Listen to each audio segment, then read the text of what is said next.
down 5.8% to the bond index is 13%.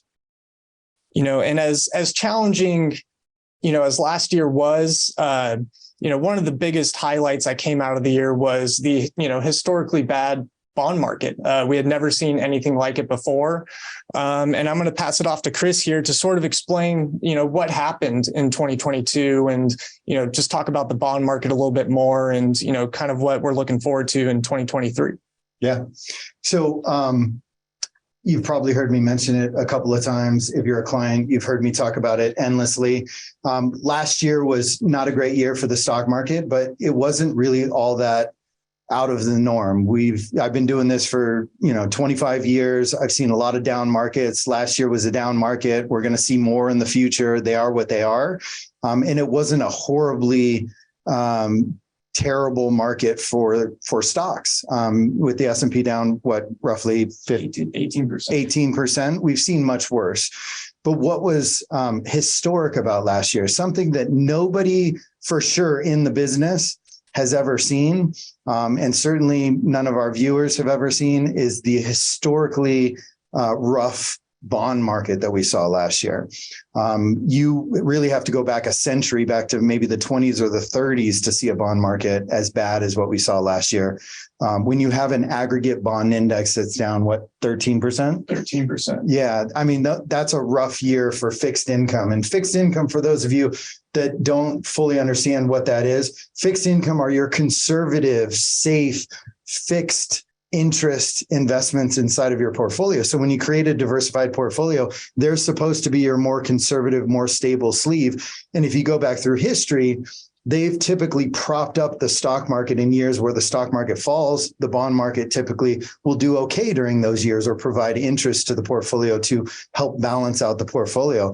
Obviously, this is a year where that didn't happen. When you have an S&P 500 down 18% and you have a bond market down 13%, they were falling together throughout the course of the year. So it was something new that most people haven't seen before, and definitely something that brought a lot of challenges to diversified portfolios throughout the course of the year. And probably one of the main reasons our 100% stock portfolio actually outperformed some of the diversified portfolios out there is because bonds didn't provide that typical hedge that you would expect in a difficult market environment.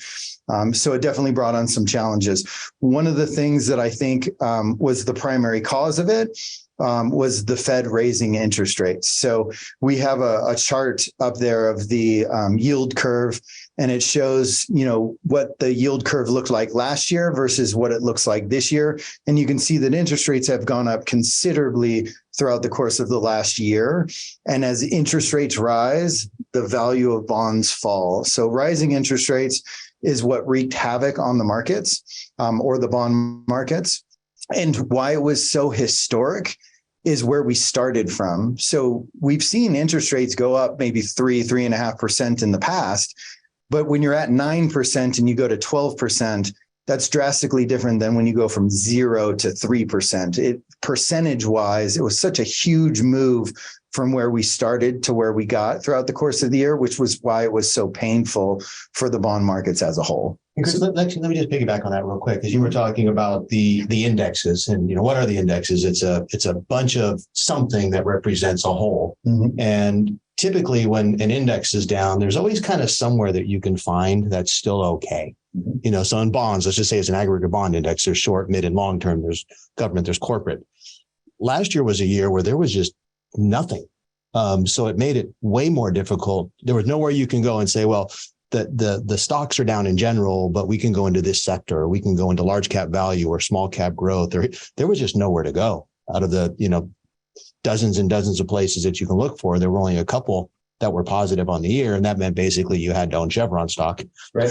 And other than that, there was nowhere to hide. Yeah, very few places to hide. But you do highlight, if you go back to what Dylan was saying when he was highlighting what our capital preservation portfolio did, the reason we were down 5.5%, I think, versus an aggregate bond index that's down 13%, is what we did is finding our best places to hide. So we reduced our duration, or the length of time that our bonds go until maturity. So instead of saying long, we went to the short end of the yield curve. And then we went into things like floating rate and some of the other areas of the bond market that were less influenced by interest rates. So those little tweaks that were able to kind of soften the blow to some degree. But short-term bonds lost money. I mean, everything lost money. So it really was a complex year where I think looking at our performance against the markets and having beat them was an accomplishment more than many years. Yeah, and just to add in on that, we did have a pretty big shift into alternatives too, and that was mostly just for having a lower correlation to the market movement. It obviously was a big portion of why our models did so well. But, kind of going back to, the Fed interest rate hikes, why were they so aggressive? And, obviously it hurt the bond market, historically, but why did they have to take that aggressive of an approach? Yeah. So, I mean, obviously, the Fed used interest rates this year to slow down inflation. We started the year with rising inflation, hotter than anybody expected, something we haven't seen going back to the 80s. And so they started to panic that inflation was spiking too far, too fast. And so they were going to use interest rates to try to slow down the consumer and slow down spending, which would help to bring inflation back down. And so let me explain a little bit, because I know everybody listening, we're all at different levels, right, of our knowledge of this stuff. So I want to bring it down to a place where everyone can understand. So what is inflation essentially? There's a couple different ways to look at it, and I explained it to someone the other day like this. So take a very, very famous painting. Okay. If there's one of those paintings alive and it's really popular, there's high demand for it, you're obviously, that thing's going to sell for $10 million, $20 million, $100 million. It's going to be expensive because there's only one of them, right? The supply is very low and the demand for that painting is very, very high. So people are willing to pay a lot of money for it. It's similar in anything else. Take consumer goods, take speakers sitting on the shelf, take cars that are at the lot. If there's 3 cars and 15 people want them, they're going to be able to charge a higher price for those vehicles. And so what happened throughout the course of 2020 through 2021 is that not only did a lot of people do relatively well during COVID and some of this time period, people made really good money, contrary to some of what people think. But throw on top of that you had a government that was giving out free money. So there was a lot of liquid cash available, which made it easy to spend. And then at the same exact time, COVID created a blockage in the supply chain. So there was fewer goods sitting on the shelves and people with money that wanted to buy them. And so prices started to spike because there was more demand than supply. And so we got ourselves into this position where we needed to fix it. You can't have inflation run rampant or we're not going to be able to afford our milk at the store. And so the Fed needed to pull it under control. And one of the ways they do that is to start ratcheting up interest rates and convince the consumer that they don't want to borrow money. They don't want to go into debt. They don't want to spend that extra cash that they have at the bank. They want to leave cash at the bank because it's earning interest. They don't want to spend it on those things. So they're trying to reduce the amount of spending that goes on, which takes demand out of the system, which allows supply to pile up and slow down inflation. A very well thought out answer.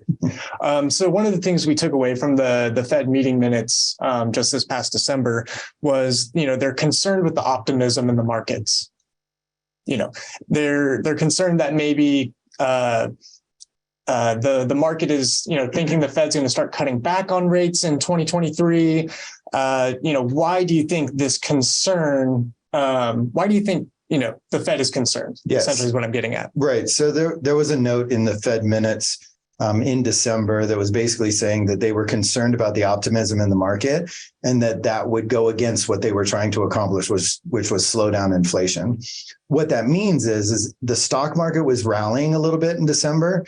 And if you have money in a 401k, money in the stock market, you're watching the news, if all of a sudden your portfolio starts to go up again, you might get the feeling like, hey, everything's okay. And you're going to run out and go buy stuff, right? It's especially going into the holidays, right? Like, things look like they're improving. I'm going to go spend my money. And so when the market started to rally, it gave them the sense that consumers might spend a little bit more during the holidays than they wanted, and that would counteract what they were trying to do, which is slow down the consumer and pile up supply. And so what I think it highlighted is something that I've been saying pretty much all year, which was the Fed was also using fear as a tool. They wanted, to some degree, to have the stock market fall a little bit. They wanted fear of a recession to be in there. They wanted everyone to feel a little uncomfortable, because if you feel uncomfortable, what are you going to do? You do the same thing I did. I'm sure you did. I think we all did this year, which was, if we didn't necessarily need something, we didn't buy it. We put our wallet back in our pocket and we were like, I'm going to hold on a little bit and let me see how this thing works out. And so they didn't want that optimism to derail that. They wanted to keep fear in there a little bit. And I don't think they're done. I think they're going to keep, pushing that fear a little bit longer. And they did a great job at it, because I don't know how many times you get asked every day, but I'd say it's an average of 3 times a day that somebody asks me, if we're in a recession, are we close to a recession? Are we going there? What happens? Do you think we'll get into a depression? Yep. So people are definitely aware of it. And I don't know if it worked or didn't work. Well, but either way, they did their job. And not just people, right? So businesses. So you see businesses are laying off, they're spending less. So, it's trickled through the system in the way I think they wanted it to. And so that's why they were really pressing that. Yeah, it just kind of goes back to that saying, don't fight the Fed. To some degree, correct. Yeah. So kind of, as a whole in 2022, another hot topic being recession, we're starting to see, an inverted yield curve, other indicators kind of pointing toward a recession, stuff we've seen back in, years 74, 75, in the early 80s, early 90s, where bonds could potentially act like stocks and stocks could act like bonds. They're supposed to act inversely of each other. That obviously didn't happen in 2022. What is your guys' opinions kind of going into this year now that, both stocks and bonds are sort of in a position where they could rally? Well, I think we were talking about this earlier, and what does stocks acting like bonds and bond acting like stocks really mean? Because it's something we're hearing. And I think it's really kind of a short-term short-term recognition where, stocks usually dip and then they rally hard and then they dip and they go through various cycles, where bonds traditionally are a bit more, let's just call it boring for lack of a better explanation. And that's kind of why we want them. A good year for bonds, maybe we'll get 6%, a bad year for bonds, maybe we'll lose 3%. There's a channel there. I mean, it can go wider, but that's kind of the predictable place. But now, after coming off the worst year in a century and having all these things that drove them down and all of them being so bad, and a lot of money coming out of the markets in general, I think the general consensus is that there could be a stock market-like rally in the bond market. But I think that creates some concern where people start playing that game, and just like any other game where you start chasing a market, predicting a market. So I would caution people against reading the headlines. Stocks and bonds are going to look a lot alike and trying to run a rally in the bond market, because it might happen and maybe it'll recover faster than stocks because there's less things influencing it. Yeah. But in reality, can we really look at a bond and say it's going to be just like a stock? Not in a million years. So you have to understand they're two separate things that work well together in an appropriate place, appropriate mix. But I don't think you can replace one with the other. But in reality, we might have a decent run in the bond market, which unfortunately, which I'm going to talk about a little bit in the next segment here, may get some people a little overexcited, a little exuberant, and pour too much money into that sector right about the time that something else is about to go and get away from, what would be a good long-term plan. Yeah, exactly. So, I mean, coming off all-time highs in the market in the end of 2021, the correction we saw in 2022, people, they revert back to what, I guess the experts call the economic cycle. We hit a high point in the market, a high point in the economy. Unfortunately, there was a lot of stuff, a lot of free money flowing around. Jerry, would you mind kind of elaborating on these cycles, for our audience to better understand? Yeah, we can definitely talk about that. And Robert, I think we have a slide there. So if it comes up here, what you're going to see is pretty much a wave, if you will, where it's what the markets normally do. And the problem with these illustrations, like the one you're seeing now, is it's actually a what I call it, a constant. And we're out here in Santa Clarita where we have Six Flags, used to be called Magic Mountain for those of us that are old. And back in the day, we had this exciting ride called the Gold Rush, and then we went to the more exciting Revolution and Colossus, and now we have Tatsu. So back in the day, what you're looking at here is a normal market cycle where it is a bit more predictable. And you can see as it goes up, it says, here's this part of the cycle, and here are the places you might want to be. And then it comes back down through the downturn and possibly a recession. And then here's where you want to be. And then it comes back up, and it actually makes it look simple. Like, okay, here's what we need to do. Here's the cycle, some predictable time frames. But in reality, if you look at the next slide, that middle one stopped at recession. What happens if it goes down into a depression? Well, what does that mean? What happened to the cycle? The cycle may not be longer, may not be any or shorter, but it now just got deeper. So I think trying to predict these cycles, especially in the world we live in today, becomes very complex. And you'll hear people discuss it on the news, which is probably the worst thing you can do is watch the news. I joke and say, if you listen to 10 people talk, you're going to hear 12 opinions, and that's not mathematically possible, but somehow they do it. So we're talking about this being the end of a cycle, and 6 months before the end of a recession is when we start to come out of it. And 3 months before it is when we start. There's all these things that you can look back historically and say, yeah, this is typically what happens if we look at the average of all of these. But there's two problems with that. One is it's an average of a whole bunch of time frames. So if you try to pick it perfectly, odds are you're going to be wrong, because there's only one time in the middle that's exactly the same as the average. Everyone's going to be a little bit off. And two, things are moving a lot more quickly now. So next slide, Robert. Don't laugh if you want to. I think this is more like a current cycle. It's a heart monitor. So maybe last year the markets kind of did some things to our heart, and our EKGs looked a little bit different. But in reality, is it going to be one of these where we just cycle through and it's predictable? Or is it going to be something like you're looking at now, where there's these unpredictable ups and downs? So what I would say is, what I think we can all agree on is the cycles will be probably shorter, more aggressive, and they won't be as smooth getting in and out of them, and making them a lot more unpredictable. Looking at last year, there were probably 3 or 4 different points that we could look at and say, this looks like the bottom of the market, and it recovered, then it came back down. So I think what we have to do is be careful of those cycles and make sure we don't get caught up in them. But realize at some point, there's every reason to believe the markets will recover. If there's a long-term plan, you take advantage of that. You don't do anything too extreme. And just remember, if you're smart, you're going to buy what scares other people. So when there's opportunities that are there, we have to take advantage of those. But you have to be very, very careful not to try to predict what's happening next, especially when we're getting into a cycle like we have now. Yeah. So, with everything we saw, 2021, even, essentially from COVID in 2020 to the end of 2021, market at all-time highs, we started to see new investment vehicles, if you want to call, come in, lack of a better term, cryptocurrency. That's the term. Yep. We don't manage cryptocurrency here. I don't think we have plans to manage that anytime soon. But would you say greed was a big factor in the correction of 2022? Granted, there were a bunch of economic factors and, things obviously like rate hikes that the Fed put in place. But did greed have anything to do with, the correction we saw? I don't know how much. I don't know that I can say that greed had a big part of it. And if you start that chart up, Robert, you can get rid of that. I don't think that greed had a big part of it, honestly, but I think greed is always a big part of the mistakes that people make. I have a chart that I had in my office for years. It's kind of like that cycle chart. And it went up like this, and it said greed buy, and then it went down and it said fear sell, greed buy, fear sell. And at the end, it said repeat until broke. So I think people are constantly getting into that cycle where they have $1 in their hand and they say, where should I put it? What's doing well?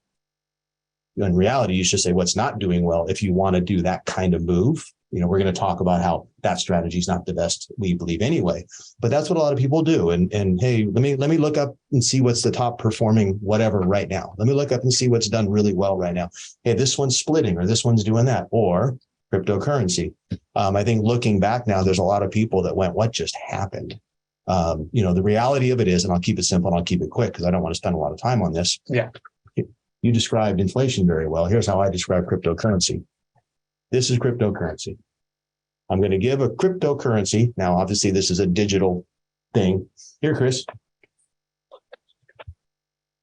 Here you go.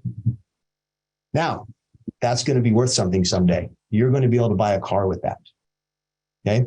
And if you believe it, and if we can get enough people to believe that you're going to be able to buy a car, a loaf of bread, an egg, or something with that piece of paper, what makes that any different than a digital code that identifies itself as a thing that will somehow have value?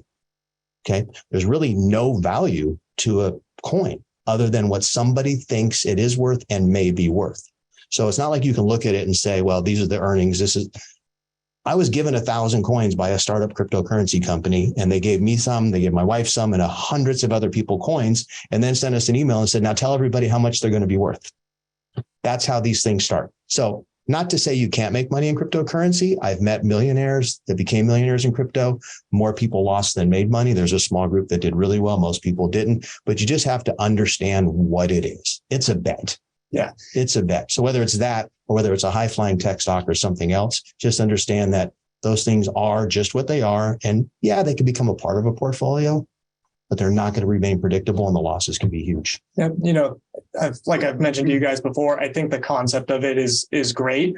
But it just played off the concept of, basic commodities like stuff we invest in or we invest our clients in. But what really destroyed the market or the cryptocurrency market was, lack of regulation. You had all these altcoins come up, and that's where people really lost their money. But to kind of leave this segment, because I know, we don't want to talk too much about crypto. Give me my crypto back, though. It's going to be something. Let me touch on one. First of all, my lease is up in March, so I'm really glad you gave me this, because now I'm going to get a new car. I just have to convince everybody on there. Jerry Dallaire, are you on there? I need to buy a car. Can I buy it with this? All right. So no, I do want to touch on that, though, because you guys, we talk about the economic cycle and you talk about crypto, and you took kind of the hysteria. So I agree with you. I don't think the rampant speculation is what caused the fallout. What I do see, and I see it time and time again, is that when the market is peaking, you get this irrational exuberance that sets into the market. And we've seen it time and time again. And it typically is an indicator of the final stage of a run in a market. So you get a bull market that runs for 8, 9, 10 years, and then that irrational exuberance sets in, and everybody's buying AMC and crypto and whatever. Or you go back to 1999 when everyone was buying everything with a .com attached to it. So these things repeat themselves over time. What I would just stress heavily to anybody watching is I know some investors out there, a lot of investors. I know some really bad ones, and I know some really, really good ones. And the ones that are bad do it one way, and the ones that are good do it exactly the opposite. And that's the Warren Buffett adage, which I use all the time, which is be fearful when others are greedy and greedy when others are fearful. So when everybody's greedy and everybody thinks it's easy money and everybody thinks they're great at picking stocks, that's typically the time when I start to get nervous and my gut starts saying, hey, we should pull some money off the table. We should start to get a little bit more conservative. We should make adjustments to the portfolio. And then when things get really scary, when nobody wants to invest anymore and everybody wants to put their money under the mattress, I get giddy because that's the time where I want to go buy things at a discount. And I know that it's going to rebound at some point. It may be 6 months, 12 months, 24 months, 3 years, 5 years. I don't care. Eventually it's going to rebound and I'm going to have bought it at a rock bottom discount price because that's when everybody was running away from it. So if you take nothing else away from this webinar, take that away, is that you need to go against the herd and you will be far more successful over the long term with your investment strategy. And note I said long term. That's the other key. Know your time frame. Think long term, know your time frame, know your horizon, and you're going to be fine. So very important. So Chris he'll confirm this. We've over the years been doing this 15, 16 years together. It's often that one of us will walk in the other one's office and say, hey, what does everybody want right now? Where's everybody heading? Are you everybody calling? And what we'll realize is what the majority of people want to do, we'll just kind of steer the opposite direction, whether it's an asset class or so. Sorry, people, but if you keep calling us, and I had a client the other day call me and she was freaking out last year. absolutely freaking out. And I went into Chris's office. I said, hey, we're at a bottom. Yeah, no, I had a client call me. He may be watching. If you're watching, I love you. But yeah, he called me on the phone. He said, I think it's time to make some changes. We might want to get out of the market. And I told him, perfect. You've actually just called the bottom. So I know we're good from here. And we joke, but we've been doing this a long time and there is some consistency to that. And I'll just tell you that most investors, not all, make very, very poor emotional decisions. We have the ability to take the emotions out of it for those people that we work with, and we have experience and we can see some things that maybe other people don't. But emotions are your worst enemy when it comes to this thing. Yeah. No, and it's hard, going back to November, December of 2021 to tell someone that you're going to, reduce their equity positions. They'd be like, are you crazy? I'm up 20+%. Why are we pulling out now? And then vice versa, it's telling someone right now, we're going to, we're not going to double down, but telling a client, we're going to double down on your equity positions. And some people think that's crazy, buying stocks that are down 10, 20, 50%.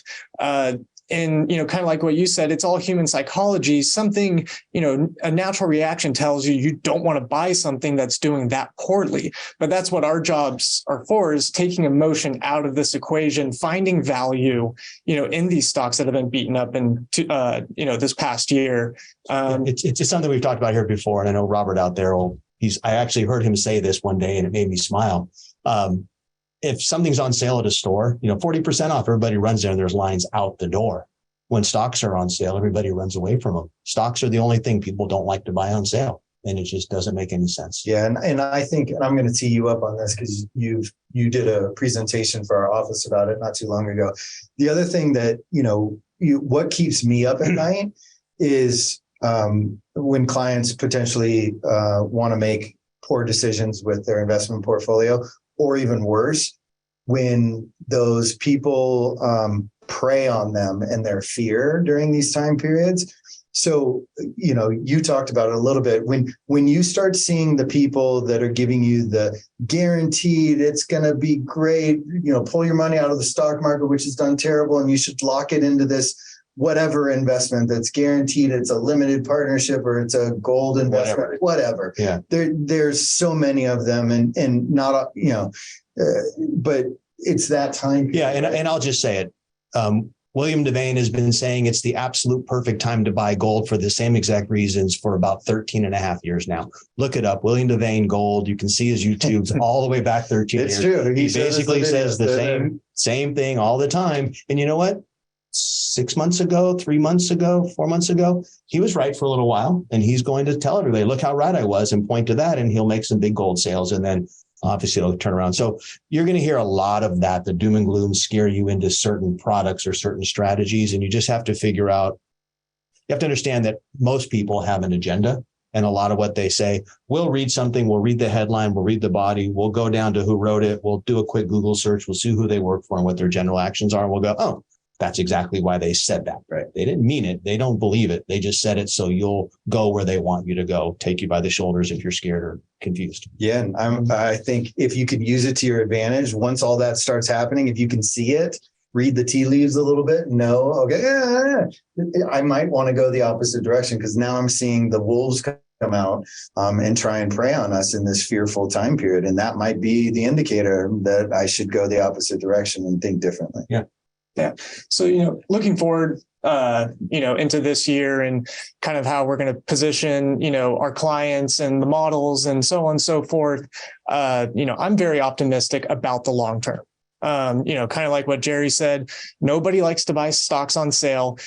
When you buy stocks today, 5, 10, 20, 30 years from now, I can almost, and I don't want to say the G word. Don't say it. Because I can't. You would not regret that purchase, made in 2023. So like I said, the long term, I'm very optimistic about the long term. But if you could pull up that last slide, Robert, this is, kind of what's being said around the internet. There are mixed opinions everywhere. We've got Charles Schwab saying we're in a new market cycle that we've never seen before. We have millionaire retail investors saying that Thank you, Robert. Millionaire, retail investors saying the Wall Street analysts got it wrong. The Motley Fool coming out with 12 different predictions for 2023. I mean, it's all over the place. And, the general consensus, what I can tell the people is we don't know what's going to happen this year. Everything is very much up in the air, but that's why I say the long-term optimism, I'm sold on that. Yeah, I think the sooner everybody can kind of understand and get through their head that no matter how smart they seem or appear on TV, or your neighbor that tells you he's so good at picking stock, whatever, nobody knows over the short term what is going to occur. Where professionals are different, right? Is we know how to manage money in different market environments and know how to adjust and pivot and prepare for the long term and put our clients in the best possible position for their goals and success for the future. It's a very different thing, right? I would be a fool to sit here and tell you I know where the market's going to be in 6 months. I have theories. I think I know where the market's going to be in 6 months, but I don't know. I mean, there's a lot of variables in there too. For me to tell you I know, I would be lying to you. But I do know that we know what the markets are going to continue to look like over the longer term. And we know where the right place is to adjust the portfolio currently to put those portfolios in the best position for success, given the market environment that we're currently in. Yeah, and it's making small shifts, not large commitments. Correct. And that's, again, where people make the big mistake is they hear something, see something, one of your headlines, and they go, oh, I have to move all my money into. I can't tell you how many people last year wanted to make major moves. And you talk about long term. We both have clients that have been with us for decades that are up 550% since we started. Right. And we're down 12% last year and freaking out. Right. And I get it because it's a short term. Everybody out there, it was not fun for any of us. How many times we had to say, hey, look how great we're doing. We only lost. But the reality of it is, if you're down from the top just to here, look at the long term and realize where you are, and then see this as an opportunity, not something fearful. So whether it be long term looking back to get true opinions and true guidance for what you've been doing, or long term looking forward, this is a blip in a long term plan. And if you don't have a long term plan, meaning you're planning on spending all your money, you're needing it in a year or two, that's a whole different story. Right. Yeah, and it just goes back to how and why you built these models 20 years ago. It's all based on modern portfolio theory. Any sort of adjustments are minimal, right, because this is for the long term. We can't, as you've told me, we can't make big bets in the short term. You're almost, now I could use the G word here, you're almost guaranteed to lose making big bets in the short term. Yeah. If you want to elaborate a little bit more on modern portfolio theory, and kind of why this is, why you built these models using that theory. Yeah, I mean, Harry Markowitz is not so modern anymore. It was a long time ago. Nobel Prize for modern portfolio theory, efficient frontier. Long story short, the idea is that you're mixing different asset classes together in a way that is creating the what he called the efficient frontier, the highest potential return with the least amount of risk for that given category. And so one of my previous webinars, we talked a lot about things like alpha and beta and standard deviation, ways that we look at a portfolio to understand what are we accomplishing our goal of achieving the maximum potential return in that category with the least amount of potential risk in that category. And we make slight tweaks and slight adjustments given the market environment to try and improve that relationship over time, depending on what the market is throwing at us. And we continue to think long-term and focus on the future. And that has been a great way of managing money for a very, very long time. And it's worked.